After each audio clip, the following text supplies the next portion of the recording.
It feels a little bit surreal right now because I was in New York yesterday with the Commission for the Global Drugs Policy, and they were just launching a report on the regulation and decriminalization of drugs. And most of the commissioners are actually over 70 years old. So I was feeling very young yesterday, and then to launch into this room this morning with hopefully some future presidents in the room and feeling very, very old. So I want to kick off by just showing how old I am by telling a little bit of a story about how I really became obsessed with systems change. And about 20 plus years ago, which does show how old I am, I was working in a corporate job in telecommunications, wonderful job, and I decided that I was going to quit my job and go to save the world. So I became a domestic Peace Corps volunteer in the US, and I landed in a place called Neon Street. And Neon Street is this amazing organization that focuses on supporting homeless teenagers. And we had probably about 200 young people that came through our doors every single day, and about 50 that lived with us. And I'll never forget the first moment I landed there. I was kind of ripped out of my suburban bubble and walked into the doors of Neon Street. And it's the epicenter of chaos, as you can imagine. And literally within the first 10 minutes that I walked in that door, I got my wallet stolen. And so after I got my wallet stolen, kind of got my feet on the floor and understood where I was a little bit more, I learned three things really, really quickly. The first thing I learned was that young man that stole my wallet didn't want to steal my wallet. It was really the only chance he had at survival. And every single one of those amazing young people that came into those doors didn't want to come to those doors. They much would have rather had a home to go to. And they were there because they had to, because the horrors at home, whether that be physical abuse, mental abuse, or sexual abuse, were far worse than any of the horrors they could ever have experienced on the streets. The second thing I learned, I was humbled extremely quickly because I realized very soon that I was definitely not going to save that world or save them. If anything, these amazing young people were going to save me, because in their short 14 or 15 years, they had experienced such depth and such difficulty that they had wisdom far, far beyond their years. And sorry to say this sitting in an academic environment, but it still today was probably the best year of education that I've ever had in my life. And then the third thing I learned was how screwed up we were as a US society, a wealthy society, that we, oops, sorry about that, running through my slides, that wealthy society that we were allowing over 2 million young people to live on the streets every single night in the US. And this isn't just a US problem, it's a global problem as well. But how could we be doing that as human beings? And the more I worked at Neon Street over that year, the more I learned and watched these young people walk in the door that they were actually victims. And they were victims of the systems that we've created. They were victims because the government had created this welfare system that continued to cycle young people out into the streets. They were actually suffering because businesses weren't giving them opportunities. And they were suffering because the NGOs that were doing heroic things on the front lines didn't have a seamless system that made sure that they didn't fall through those cracks. So it was really at that moment that I started to become passionate and really obsessed about how do you reinvent the system structures that we have in the world so you don't have these types of issues in the world.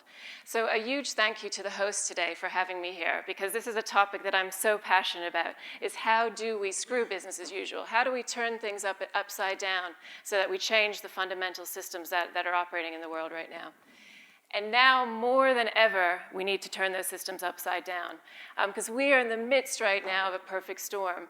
And that perfect storm is caused by a number of crises in the world. As you all know, the poverty crisis, the financial crisis, which not only showed us how interconnected we were as human beings, but it also really highlighted the inequity in the world. If you look in 2009, the Wall Street bonuses topped $20 billion US. And that's more than the GDP of 64 individual countries. So that inequity, again, was highlighted during that financial crisis. And then the third part of that perfect storm is really the environmental crisis. And that environmental crisis really, as at the root cause of that, is that we continue to deplete our natural resources at a rapid rate. And since the industrial age, we've been continuing to deplete those natural resources. And that for me, we're almost living in this imaginary bubble where we think we have this infinite amount of resources. And sadly, Larry and Sergey are not going to be able to save us from this current situation that we're in right now. And Jose Maria Figueres, the wonderful ex-president of Costa Rica, has a fantastic saying where he says, there is no planet B. And there is no planet B. So we need to make sure we figure out how we live and thrive in planet A. And what we've done is we've created all these artificial systems where we've put consumption as king, and we certainly haven't put Mother Nature as queen. But the very exciting part of where we are today is that we have, for the first time, the technology, we have the tools, we have the intelligence to make sure that we reinvent our systems. So what I'm going to talk a little bit about today is how do we take 3 systems that need to be reinvented and turned upside down. And I want to start really with the very fundamental foundations of how we've built many of our systems in the world. So the 3 systems, and again, this to me is all about how do we reinvent our siloed approach. Because we've really built our systems on silos. So you have the business sector, and the business sector is all about how do you focus on profit with very little focus on people and planet, and how do you balance that. You have the government sector that's very focused on short-term votes and very bound geographically, so it can't step up to address some of these large-scale problems. And then you have the NGO charity sector. And that sector, we've really created, and donors, we're all very guilty of this, we've created it to really be a market of good intentions, where there's absolutely amazingly heroic stuff. Whoops, not supposed to see that one yet. Where there's so much heroic stuff happening on the front lines, but they tend to not scale. And they tend to not scale because as donors, what we've created is we've not set the system up so that charities want to work together, that they want to collaborate, so that they want to go to scale across borders. We've set the systems up so that to make it difficult for them to do that. Now, there's some amazing charitable organizations that have broken through that. You're going to hear from Andrea and Barry Coleman today from Riders in Health, who are doing absolutely amazing work. And they're one charity that has managed to scale and go across borders, but very few of them do that.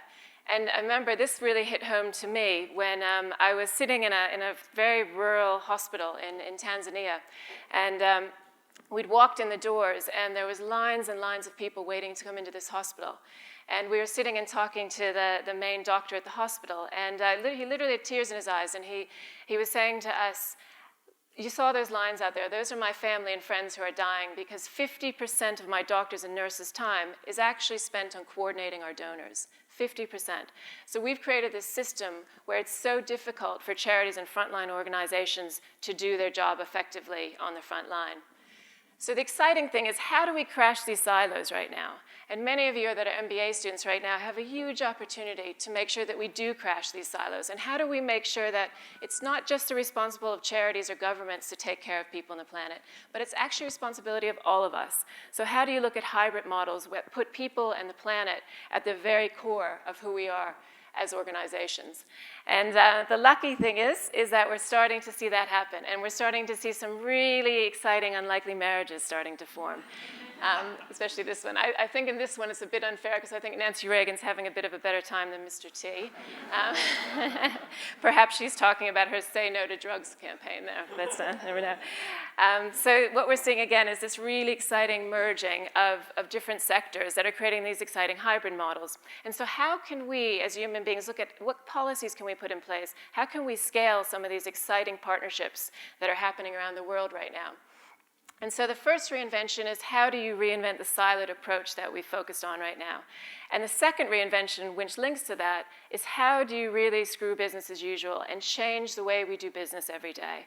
And again, with business, I remember about in the mid-90s, I was really fortunate to be in South Africa helping to start up a mobile phone company.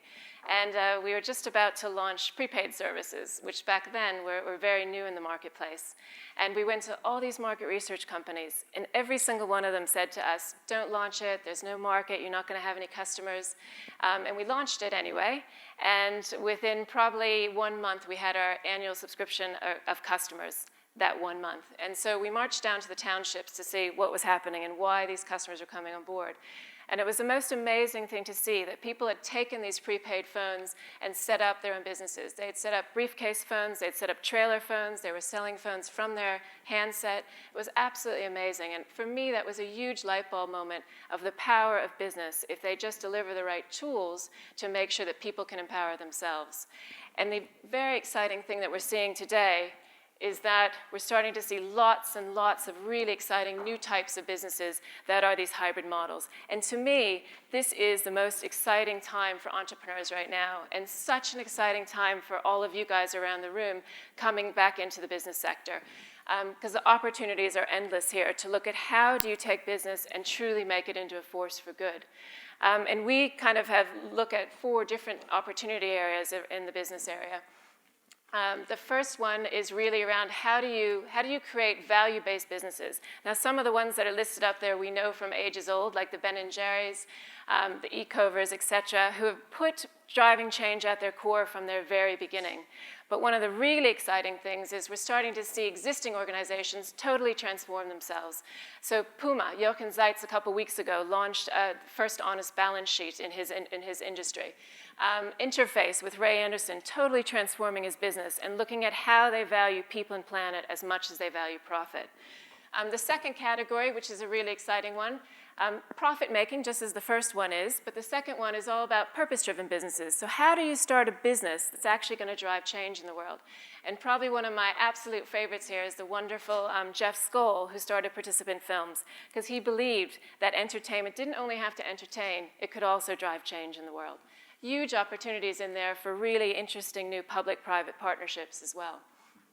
The third one, which puts all its profit back into scaling its change, is social enterprise. And Grameen is probably the most well-known here, but lots of other exciting ones like Medicine 360 coming on board. The Big Issue obviously is well-known in the UK, and that's a really exciting area, the social enterprise market. And I think the fourth one is a really exciting one starting to emerge that's all about investment companies. And again, Jacqueline Novogratz from Acumen was one of the first in this area, looking at how they help support this new model of business and this new hybrid growth. And I guess imagine if we reinvented business totally, where every single business put people and planet at their core and put as much importance on that profit. Can you imagine what a different world we'd live in today? So the second reinvention is all about business. And for me, it's not just about the opportunity that businesses have to do this. I think it's going to be about survival for businesses, because we are now launched into an age of radical transparency.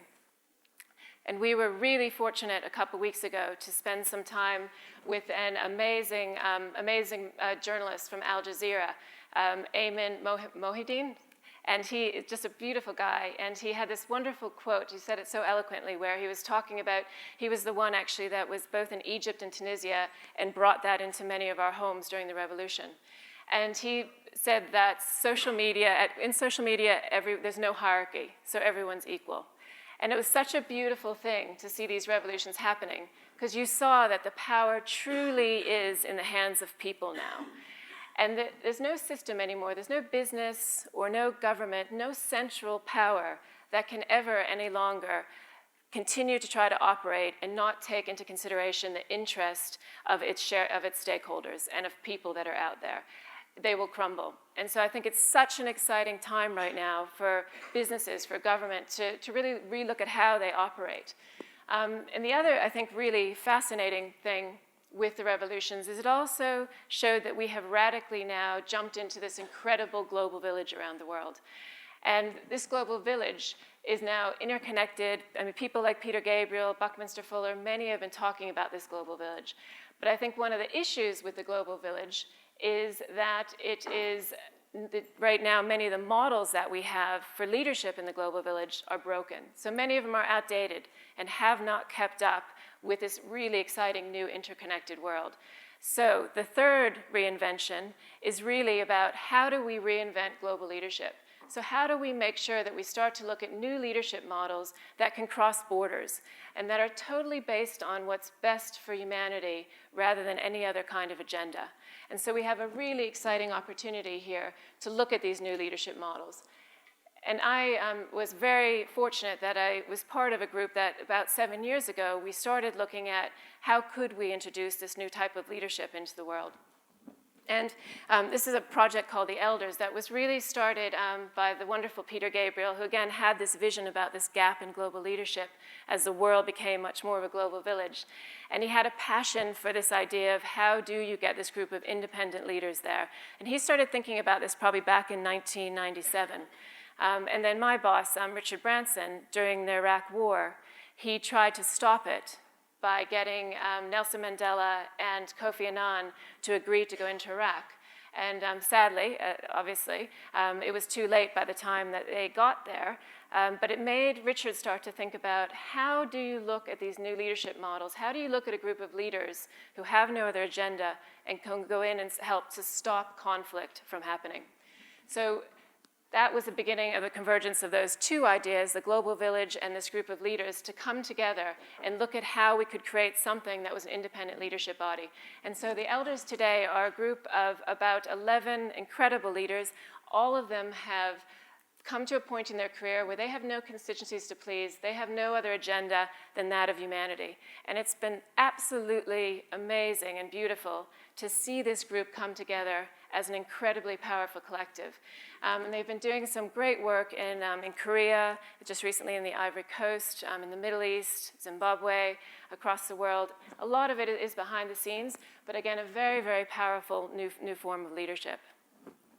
So those three inventions on the system change, the silos, the business leaders, and the global leadership, were never ever, oops, sorry about that. Keep on going forward quickly. We're never ever going to get there unless we start celebrating reinvention and start celebrating reinventors. And I'm really lucky that I work every day with a reinventor. Richard's constantly reinventing, and I think his mom's somewhere in the audience, so make sure you grab Eve at some point. But again, thanks to Eve for encouraging that spirit in Richard. And I think one of the problems we have in the world today is that we don't encourage reinvention. We don't make celebrities out of the people that are out there reinventing. And we just did a little test to see, take some of the incredible reinventors in the world and see how they stacked up against some of the celebrities in the world when you look at their mentions online. And if you can see they didn't do very well. You can see even someone like a Nelson Mandela who really reinvented forgiveness and reinvented that peaceful transition to a new government. Only had 21 million mentions compared to some of the celebrities that we had around the world. Tim Berners-Lee, who invented the web and has invented a community of 2 billion people, only had 2 million mentions. And then you have reinventors like Ray Anderson, who reinvented business, and the wonderful Sal Khan, who is reinventing education online every single day with his financial videos that have now, I think, reached 51 million hits. So for me, the exciting thing is how do you make these reinventors as big of celebrities as some of the other celebrities we have in the world? How do you lift their profile and start celebrating reinvention in the world? And reinvention is so critical because on the reinvention side, I remember we were talking, we had a wonderful session with the Oxford Martin School a few weeks ago. A fantastic group of professors were together having a debate, and one of the things we're talking about is reinvention. And this lovely Professor Julian looked at me and said, "You're never going to have reinvention unless we reinvent ourselves." And he's absolutely right. And I've been reflecting on that a lot over the last couple weeks. And I think for me, we've gone into this movement where the last several decades, we've been trying to find ourselves and focusing inward on finding ourselves. And I guess as my last point, what I'd like to say is, let's look at not just finding ourselves, but how do we find others? And how do we start taking not just that internal look and that internal gaze, but how do we start to have an outward gaze so that we're looking at every single day, how can we reinvent ourselves to take a bit better care of other people in this incredible global village, and also take a bit better care of the amazing world that we live in. So thank you very much for your time.